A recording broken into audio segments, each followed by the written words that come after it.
জানেন তো কিছু কিছু রান্না আছে যেগুলো অনেক দিন ধরে চলে আসছে, সেই রান্নাগুলো আজও কিন্তু আমাদের কাছে পুরনো নয়। যতবারই রান্নাগুলো খায় ততবারই যেন ভালো লাগে, ততবারই নতুন লাগে। এগুলো রান্না করলেই দেখবেন বাড়িতে সবার এত ভালো লাগে যে বলার কথা নয়। তাই আজকে ফেনা ভাতের রেসিপি নিয়ে আপনাদের সামনে হাজির হয়েছি। আজকে আমাদের দুপুরের লাঞ্চে হচ্ছে, মানে দুপুরের মেনুতে থাকছে ফেনা ভাত। ফেনা ভাতের সাথে থাকছে 3 রকমের মাখা আর থাকছে ডিম সিদ্ধ। ফেনা ভাতটাকে না একটু সুস্বাদু বানানোর জন্য একটু স্পেশাল করে করব, তার জন্য 2 রকমের শাক ব্যবহার করছি। এই দেখুন, টাটকা তাজা লাউ শাক। যখন বাজার থেকে নিয়ে এলো তখন পাতাগুলো একেবারে এরকম ঝিমিয়ে যায়নি, মানে এরকম চারিয়ে ছিল, এখন একটুখানি রোদের জন্য ঝিমিয়ে গেছে। আর সাথে আছে কলমি শাক। এই 2 রকমের শাক দিয়ে আজকে ফেনা ভাতটা করব। শাক দিয়ে ফেনা ভাতটা এতটাই সুস্বাদু হয় যে বলার কথা না। তো চলুন রান্না বান্না শুরু করি। মা, শাকগুলো কেটে দিন, একটু ধরে। এখন তো প্রতিটা বাড়িতেই পাকা কাঁঠাল খাওয়া হচ্ছে কম বেশি। তো কাঁঠাল খেয়ে কাঁঠালের দানাগুলো কিন্তু রেখে দেবেন। এই কাঁঠালের দানাগুলো দিয়ে এত সুন্দর ভর্তা, ডাল বা মাখা করা যায় যে বলার কথা না, খেতেও দারুণ লাগে। আজকে এই কাঁঠাল দানার ভর্তা করবো। মা, আমার শুধু পাতাগুলো লাগবে। আচ্ছা, ওই ডগের দিকে কচি কচি পাতাগুলো দিন। সব পাতাই করছি, একবারে লহ লহ করছি, এত করছি। খোসা সমেত আলু আর কচু ভালো করে ধুয়ে নিয়েছি, এখন সিদ্ধ করে নেব। প্রেসার কুকারের মধ্যে সিদ্ধটা করছি, তাহলে তাড়াতাড়ি হবে।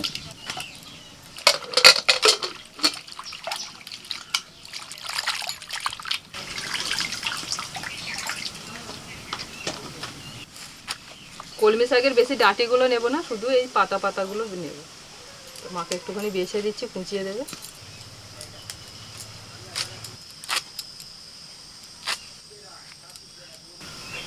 এই নিন, ধুয়ে নিয়ে কুচি।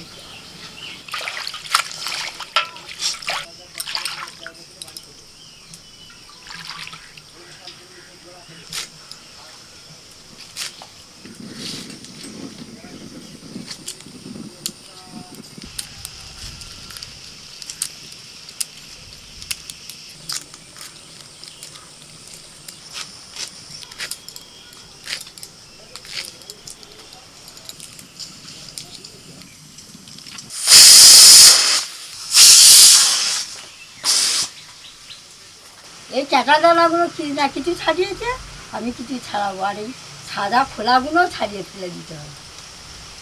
চাল ভালো করে ধুয়ে নিয়েছি, এদিকে জলটাও গরম হয়ে গেছে, এবার চাল তুলে দেবো।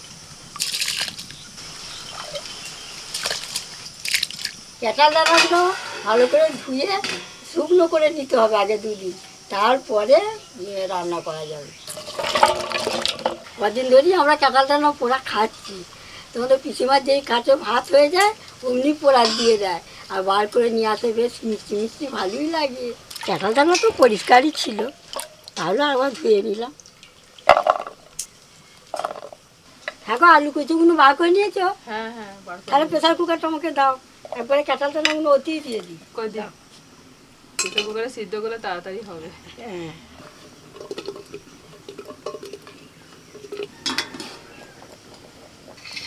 ভাত এখনো চাল কিছুই হয়নি, আর একটু হোক তারপরে শাকটা দেবো।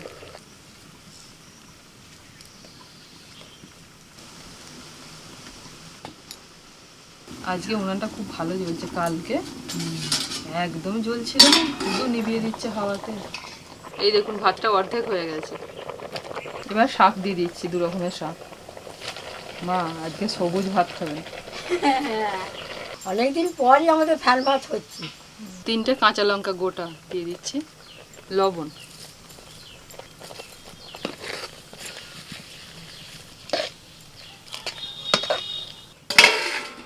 মানুষের কত কি শেখার আছে, তাতে তার যত বয়সই হোক। দেখো, আমি কোনোদিন এই খোলা শুদ্ধ কচু সেদ্ধ করা দেখিনি, বা আমি কোনোদিন করিনি। আজকে কৃষ্ণাকেই প্রথম দেখলাম। আপনি কি সবসময় ছাড়িয়ে? হ্যাঁ, সবসময় ছাড়িয়ে দিতাম, ঠিক আলুর মতো লাগছে। দেখো, কাঁচা অবস্থায় ছাড়াতে বরঞ্চ বেশি সইয়ে লাগে। হ্যাঁ, অসুবিধা হয় কাটতে, কিন্তু দেখো কি শিখে গেলেন তো। হ্যাঁ, যত জীবন বাঁচবো তত জীবন শিখেই যাবো। সবাই, আমিও এখনো কত কিছু জানি না। আমার দিদা তো করতে রকম খোসার সময় আলু খোঁজার সময় হ্যাঁ, যখন কচু মাখা করে খেতাম, খোঁজার সময় দিয়ে সেদ্ধ করে দিত। ছাড়িয়ে ফেলতাম। আচ্ছা, দিদা ঠাকুমাদের দেখে দেখে তো সব শেখা।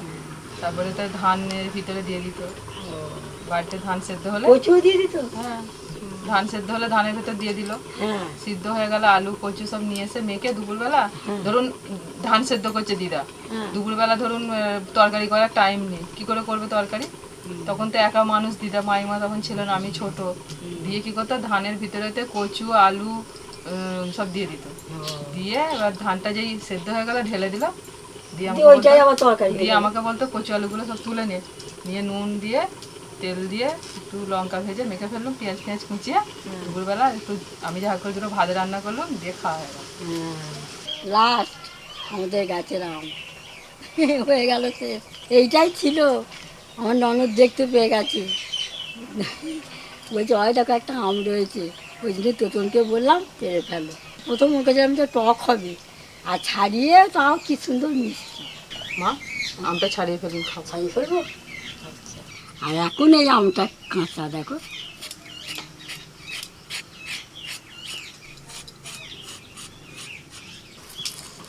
না খেয়ে দেখো, দেখি আমি এত খাই।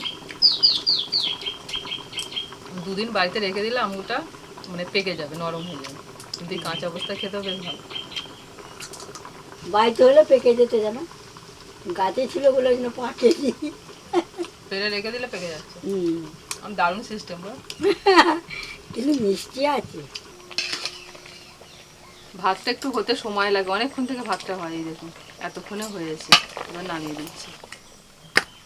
প্রেসার কুকারে কাঁঠাল দানাগুলো সিদ্ধ করে নিয়েছি, এবার কয়েকটা শুকনো লঙ্কা একটু তেলের মধ্যে ভেজে নেব। ব্যাস লঙ্কাগুলো ভাজা হয়ে গেল, এবার রসুন ভেজে নিচ্ছি।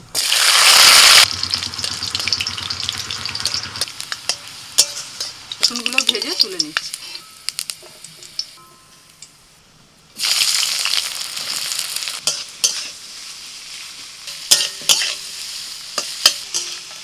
ভাজা লঙ্কাগুলোতে একটু নুন দিয়ে গুলে নিচ্ছি।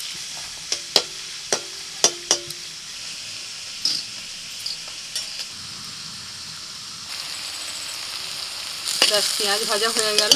মাখার জন্য পেঁয়াজ কিন্তু বেশি ভাজলে ভালো লাগবে না, এইরকম ভাজবেন, পেঁয়াজটা যে একটু নরম হয়ে যাবে নামিয়ে নিতে হবে। এবার একে একে সব কিছু মেখে নেব।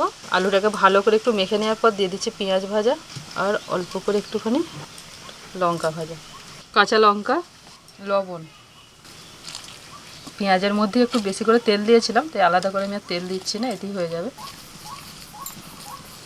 দেখো কত সুন্দর সেদ্ধ হয়ে গেছে কাঁঠাল দানা। একইভাবে আলুর মতো কচুটাও মেখে নিলাম সব কিছু দিয়ে। কাঁঠাল দানাগুলোকে একটু হাত দিয়ে ভেঙে নিয়েছি, নিয়ে এবার শিলে একটু বেটে নিচ্ছি। এই দেখুন সিদ্ধর পর এরকম হয়ে আছে, তো এইগুলোকে একটু বেটে মিহি করে নিচ্ছি, তাহলে খাওয়ার সময় বেশ ভালো লাগবে। কাঁঠাল দানার সাথে ভাজা লঙ্কা আর ভাজা রসুনটাও একটু বেটে নেব, তাহলে ভালো মিহি হয়ে যাবে। তার সাথে দিয়ে দিচ্ছি ভাজা পেঁয়াজ, এটাকে একটু বাটবো। ভালো করে বেটে নেওয়ার পর একটু ভালো করে আবার হাত দিয়ে মেখে নিচ্ছি। কাঁঠাল দানা মাখা রেডি। এদিকে মাখামাখিগুলো রেডি করতে করতে মা ডিমটা সিদ্ধ করে ফেলেছিলেন, এখন ডিমটাকে ছাড়িয়ে সুন্দর করে কেটে আর একটুখানি সাজিয়ে নিচ্ছি।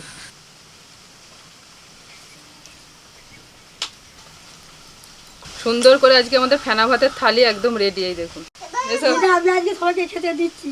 এই তো তুমি স্কুলে জামা পরে চলে এসেছো? ও বাবা, নাও খেয়ে নাও। ছাড়াতে হবে না, এই জামাটাই পরা। ও ভালো করেছি। সবজি ভাত আজকে। সবজি ভাত? আজকে সবজি ভাত কেন? শাক দিয়ে ফেনা ভাত। ইলিশ নাইস খাবো। হ্যাঁ, ইলিশ ইলিশ মাছ খাবে? নাইস খাবো। ইলিশ আর নাইস। ইলিশ আর রাইস খাবে? আচ্ছা, তোমাকে ইলিশ আর রাইস একদিন বানিয়ে দেবো। আজকে এই রাইসটা খেয়ে নাও, ফেনা রাইস। তোমার ইলিশ মাছের ইচ্ছাটা থাকুক আজকের দিনটা। তোমার ফেনা রাইসটা খেয়ে নাও। কত কি করেছে মা দেখ শুধু, বুবলো। এসব আমার মনের মতন খাবার, কোনো ঝামেলা নেই। আর কি চাই বলুন? হ্যাঁ, এটা কি কাঁঠাল দানাটা? কাঁঠাল দানা দেখো খেয়ে। গ্যাস করে তো হ্যাঁ দেবো। মা একবারে খেতে বসে পড়তে পারতে তা না, আমি বুলকে খাইয়ে দিয়ে খাবো। কাঁঠাল দানাটা মা খেয়ে দেখবে, হ্যাঁ, শুধু কাঁঠাল দানা পুড়িয়ে দেয়, পিসিমা কালকেই দিয়েছিল, তো খেয়েছিলাম। সেটা একরকম, মেখে যে যা করে না, পেঁয়াজ টিয়াজ দিয়ে লঙ্কা দিয়ে, এসব রান্না এই গরমের সময় একদম অমৃত। বাবা বাবা হুম, যাবে? আমি খাচ্ছি, তুমি খাও। বাবা আমার পাতা ভালো লাগে। ভালো লাগে তোমার? লাউ পাতা আর কলমি শাকের বাবা ভুলে গেছে, আমার হ্যানারটা খুব ভালো লাগছে, আমার কাছে পাতা দাও পাতা দাও। লাউ শাক এরা তো প্রিয় গো। হুম, সেই লাউ শাক সেদ্ধ বড়টা বর্ণিতা ওই একবার ওর মা খাইয়েছিল, তারপর থেকে ওই ফ্যান ভাতের ওপরে লাউ পাতা দিয়ে একটা সেদ্ধ করে, সেইটা ও আর কিচ্ছু নেবে না, মানে সামান্য একটু নুন দিলেই ব্যাস খেয়ে নেবে। ও খাম্মা পিঠিতে বলো বাবাকে জল দিতে। বাবাকে, আচ্ছা বাবাকে জল দিচ্ছি। আমি বাবা খেতে খেতে জল তো খাই না, এই তো জল আছে, বুবলুর জলটা একটু নিয়ে নেবো। একটুখানি তো খেয়েছি। পারলে বাড়িতে এই আজকের আমাদের এই যে দুপুরের মেনু, শাক দিয়ে ফেনা ভাত আর তার সাথে এই মাখা, এগুলো একবার বানিয়ে খেয়ে দেখবে, মানে এর থেকে ভালো খাবার মনে আর হয় না।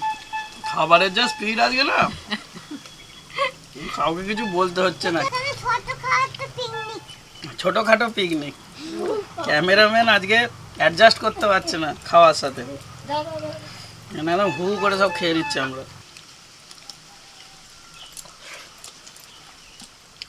ভাত নেবে? ভাবছিলাম নেবো, অনেকটা হয়ে গেছে। হ্যাঁ ফ্যান দেওয়া আছে তো, হ্যাঁ ফ্যান ভাত ভারী তো, অল্প খেলি তো। আমাকে তো একটুখানি অল্প খেলেই তৃপ্তি। আমাকে বেশি দিয়েছে। আমাকে বেশি দেয়। হুম, অল্প। বুবলুকে সবচেয়ে বেশি বেশি দিয়েছে সবাই। দিদিমণি কি বললো স্কুলে?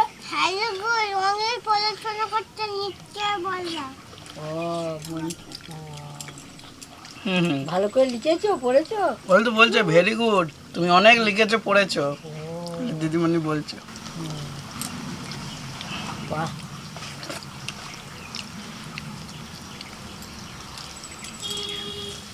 খাওয়া দাওয়ার শেষের দিকে এসে এটা বুঝলাম যে আপনারা যদি এরকম রান্না করেন, যদি বাড়িতে খান, খেতে বসার আগে একটা পালঙ্ক রেডি করে রাখবেন, খেয়ে দে তারপর ধপাস। ঠিকই বলিস। পাকা ছুঁয়ে পাকাবে।